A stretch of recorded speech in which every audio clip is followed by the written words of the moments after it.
വംശജയായ Sunitha Williams 12 വർഷത്തെ ഇടവേളയ്ക്ക് ശേഷം ബഹിരാകാശ നടത്തം പൂർത്തിയാക്കിയിരിക്കുകയാണ്. നിർണായക അറ്റകുറ്റപ്പണികൾക്ക് വേണ്ടിയാണ് സുനിത വില്യംസ് അന്താരാഷ്ട്ര ബഹിരാകാശ നിലയത്തിന് പുറത്തിറങ്ങിയിരിക്കുന്നത്. സുനിതയ്ക്കൊപ്പം നിക് ഹേഗും സ്പേസ് വാക്ക് നടത്തി. US സ്പേസ് വാക്ക് 91 എന്നായിരുന്നു നിലയത്തിലെ നിർണായക അറ്റകുറ്റപ്പണികൾ അടങ്ങിയ ദൗത്യത്തിന്റെ പേര്. ഇത്തവണ ബഹിരാകാശ നിലയിലെത്തിയ ശേഷമുള്ള 7 മാസത്തിനിടെ ആദ്യമായാണ് സുനിത വില്യംസ് ISSന് പുറത്തിറങ്ങിയത് എന്ന പ്രത്യേകതയുമുണ്ട്. സുനിത വില്യംസിന്റെ കരിയറിലെ 8ാം സ്പേസ് വാക്കും നിക് ഹേഗിന്റെ 4ാം തവണത്തെ സ്പേസ് വാക്കുമാണിത്.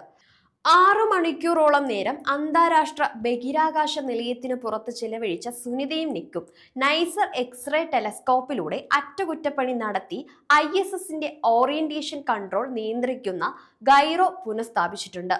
മറ്റെന്തെങ്കിലും അറ്റകുറ്റപ്പണികൾ നിലയത്തിന് ഉടൻ ആവശ്യമുണ്ടോ എന്ന് ഇരുവരും പരിശോധിക്കുകയും ചെയ്തു.